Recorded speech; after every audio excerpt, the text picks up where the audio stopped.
Olá, amigos investidores do canal Eu Quero Investir.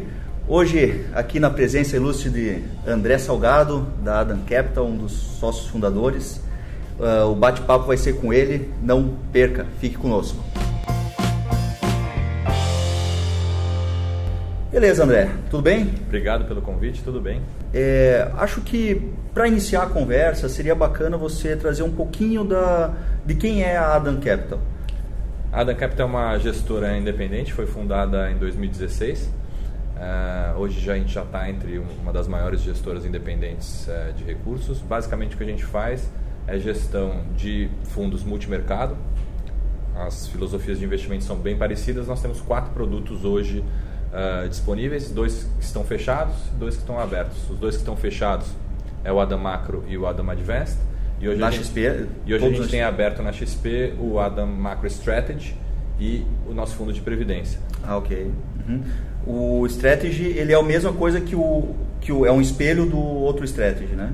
A gente tem hoje um Strategy que é D30, que também está fechado. Hoje o Strategy que está aberto, ele é D60. Eles compram de um mesmo master, ou seja, é o mesmo fundo, só a carência que é diferente. Então, compram do mesmo fundo. E a diferença principal do Strategy para os fundos que estão fechados é que os fundos que estão fechados utilizam a estratégia de fazer juros e renda fixas no Brasil e o Strategy não. Mas como eles vêm de um mesmo processo de investimento, eles são parecidos. De alguma maneira eles têm uma correlação muito alta. Quando a gente tem alguma aposta ou algum investimento em juros brasileiros no macro ou no Strategy, a gente tenta replicar utilizando algum outro ativo brasileiro que tenha correlação com juros para que os fundos tenham um comportamento muito parecido. Então a ideia é que todos os 4 produtos que a gente tem sejam de alguma maneira parecidos, dado que são oriundos de um mesmo processo de investimento. Beleza, então investidor, se você quer investir com a Adam Capital, você pode acessar a plataforma da XP, onde tem atualmente 2 fundos abertos, que é o Strategy D60 e o Fundo Previdenciário. Exatamente. Que é mais ou menos a mesma coisa que os fundos multimercados, só respeitando a legislação, que é um pouco diferente. Então ele acaba não fazendo um pedaço importante que a gente faz na parte global. Os fundos de previdência não deixam que se exceda 10% investimento no exterior, mas agora que temos boa oportunidade em Brasil, é um fundo interessante também, porque ele acaba carregando mais posições de Brasil do que os fundos multimercado. Então esse último mês que Brasil foi uma parcela importante de resultados, os fundos de previdência estão até melhores do que os fundos multimercado. Bacana, bacana. E assim, a pergunta que o nosso investidor, nosso ouvinte quer saber: com as eleições aí, né? Bolsonaro ganhou no primeiro turno, caminha para ganhar no segundo turno. Qual que é a visão política da Adam? Estão apostando forte que um lado vai vencer ou não? Como é que vocês se posicionam dentro dos fundos em relação às eleições? É interessante a pergunta, porque nosso processo de investimento justamente busca evitar essa decisão, que é uma decisão que a gente fala que é uma decisão binária, ou seja, escolher quem vai ganhar ou quem vai perder uma eleição, por exemplo, se os juros vai subir ou se os juros vai cair. A gente sempre tenta buscar tendências que são estruturais, de longo prazo, né? Mais seculares, que é mais difícil perceber quando você tem que fazer uma aposta entre se Bolsonaro vai ganhar ou Haddad vai ganhar. Acho que agora a nossa preocupação maior era que o Brasil vinha carregando uma volatilidade alta, muito em função dessa dificuldade de se prever qual ia ser o cenário político. Acho que esse cenário vem melhorando e acho que os fundamentos agora vão começar a prevalecer. A gente já há bastante tempo tem o entendimento de que o Ibovespa é o melhor ativo dos 3 ativos brasileiros, entre juros, bolsa e moedas. A gente sempre teve essa... A gente está com essa cabeça há muito tempo de que bolsa... Desde quando? Dá para se dizer desde o impeachment ali ou não? Eu diria que desde greve dos caminhoneiros, com certeza. Acho que greve dos caminhoneiros deixou mais complicada a situação e a simetria para os investimentos em juros e para os investimentos em moeda. E a Bolsa começou a mostrar uma resiliência maior e uma simetria melhor. O que é uma simetria melhor? Ou seja, você tinha mais risco de ganhar e pouco risco de cair. Acho que essa cabeça permanece. A gente está com uma base muito fraca nas companhias e um espaço para crescer bastante grande. A inflação parece que está controlada. Se a inflação continuar controlada, a gente deve ter juros baixos por mais tempo. Isso deve ser muito bom. Claro que isso precisa de uma ajuda também da economia externa. Acho que esse é o ponto mais difícil. Do ponto de vista eleitoral, como você perguntou, acho que a gente tem um quadro que deve endereçar o problema principal que a gente tem daqui pela frente, que é o problema fiscal. As reformas então devem acontecer, às vezes não como a gente quer, mas... Acho que a probabilidade já está bem mais alta delas acontecerem. Se a gente endereçar esse tema, a gente fica com um espaço bastante positivo para crescer. Então, dá para ficar otimista com o Brasil, mas não tão otimista quanto no passado, porque você tem aí uma situação externa que ainda gera alguma cautela. Já vamos a esse tema. O nosso investidor da XP, muitos deles acabaram ficando bastante assustados depois que veio a greve dos caminhoneiros, né? Veio a greve, vários fundos multimercados tiveram perdas até expressivas naquele momento, e o nosso investidor muitas vezes fica no receio e não sabe certo o timing de entrar num fundo multimercado. Vou entrar na baixa, vou entrar na alta. Existe timing para entrar no multimercado ou não funciona fazer timing no multimercado? No nosso caso, não. Ou seja, como a gente busca investimentos de longo prazo, é difícil dizer exatamente qual é o melhor timing para se entrar ou para sair. Até porque o próprio gestor está fazendo timing, né? Então, se o investidor fazer, vai ser uma duplicação. Quando eu recebo essa pergunta, eu sempre falo o seguinte: avalie a gestora no longo prazo. A gente é uma gestora que, apesar de ter só 2 anos e meio de casa, o Márcio já faz isso há mais de 15 anos. Sim. Ou seja, dá para pegar o histórico dele do que ele fez na ADA e o histórico que ele fez anteriormente. No longo prazo, o resultado aparece. Acho que esse é o ponto. Ou seja, independente de quando entrar. A gente faz um estudo de janelas com média móvel. Ou seja, independente de que período, investidores que tendem a ficar pelo menos 1 ano investido com a gente, ele aumenta muito a probabilidade dele ter retorno positivo. Então, o que a gente fala é o seguinte: em vez de pensar na janela, pensa no horizonte de investimento que você tem para frente. Se você tem um horizonte de investimento superior a 1 ano, vale bastante a pena. Acho que você dilui muito o seu risco de janela. Para investimentos com prazos inferiores, o que você está fazendo, na verdade, é que você está incluindo o risco de janela, que de fato pode pegar um período onde você tem uma volatilidade um pouco maior. Não, legal. E agora, então, vamos ao principal, vamos dizer assim, ponto de interrogação, né, no momento, que seria o ambiente externo. Né? Como é que você vê hoje, vamos dizer, num cenário macro global, e depois a gente começa a pincelar um pouquinho as regiões? Então, a gente acha que começa a dar cara de fim de ciclo nos Estados Unidos, ou seja, é engraçado que quando a gente montou a ADA em 2016 e a gente estava muito positivo com a S&P, todo mundo falava, mas é bolha, e a gente achava que tinha um espaço muito grande, viemos carregando, e teve um espaço de crescimento bastante grande, ganhamos bastante dinheiro comprado na S&P, e hoje pouca gente fala que é bolha. E é engraçado, o S&P subiu quase 60%, 70% desde aquela época. Então, começa a dar sinais de que não acho que é bolha, não acho que também vem um outro 2008, sim, mas está com cara de que a gente pode estar próximo de um fim de ciclo. E é muito difícil você cravar o ponto máximo de um fim de ciclo. O que a gente está fazendo hoje é equilibrando mais as posições e tentando ficar com posições tanto compradas nas coisas que a gente acha que ainda tem espaço de crescimento grande, mas ao mesmo tempo tem coisas que já nos parecem estar caras. Hoje no mercado norte-americano em equity vocês estão neutros? A gente está neutro, exatamente. A gente está comprado em segmentos que a gente acha que ainda tem um potencial bastante bom de crescimento, principalmente ações de propriedade intelectual. Mesmo dentro de tecnologia, que é um setor que a gente já vinha comprado há muito tempo, hoje a gente já tem posições compradas em algumas companhias e vendidas em outras. A gente gosta do setor de games, a gente gosta do setor de entretenimento. A gente ainda gosta de bancos, a gente acha que bancos nos Estados Unidos é uma forma de você poder se beneficiar no caso de um aumento de taxa de juros nos Estados Unidos. Uma proteção, né? Um hedge para a carteira. E fica com crescimento ainda de bônus para o cliente, ou seja, se eventualmente bancos começarem a crescer, você ainda tem uma apropriação ainda maior do equity, do valor esperado das ações. Mas alguns segmentos já começam a sofrer impactos mais complexos e ainda estão com múltiplos muito altos. Varejo é um caso, consumo, ou seja, para a gente parece estranho que companhias que fazem pasta de dente ou espuma de barbear tenham múltiplos parecidos, como o Google, por exemplo, que cresce 20%, 25% ao ano. Faz sentido. A gente está comprado nas empresas que têm crescimento alto e vendido nas empresas que têm crescimento mais baixo. Eventualmente, no caso de uma desaceleração desse crescimento americano, a gente tende a se beneficiar com essas posições e ainda a gente busca deixar o portfólio sempre equilibrado, ou seja, eu não quero estar totalmente direcional numa época que a gente acha que pode ter algum tipo de crescimento menor do que esperado nos Estados Unidos.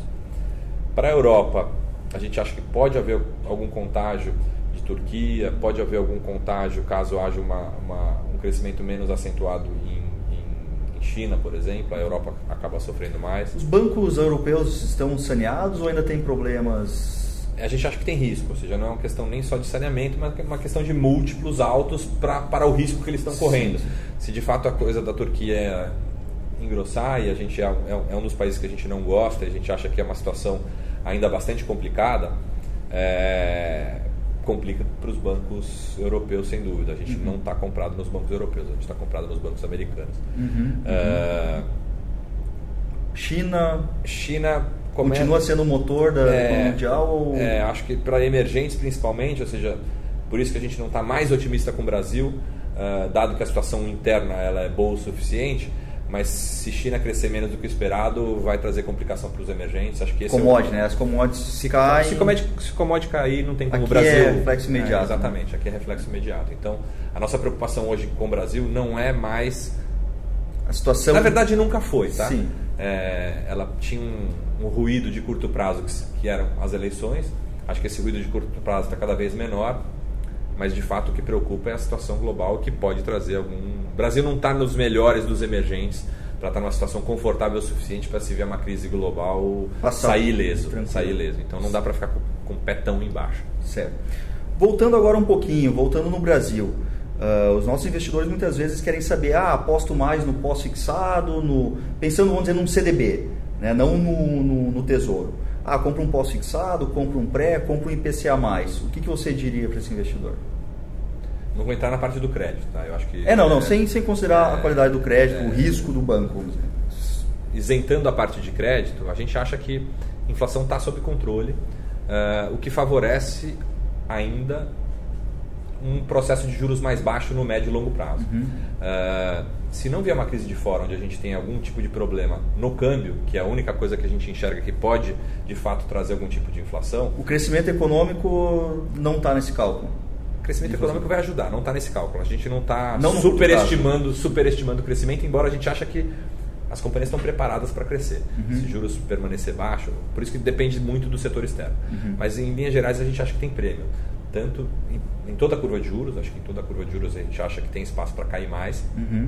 O conservadorismo parece que está imperando ainda até mais do que deveria. A inflação deu algum sinalzinho quando o dólar começou a subir, mas agora com o dólar caindo de volta, ela pode ser que refresque de novo.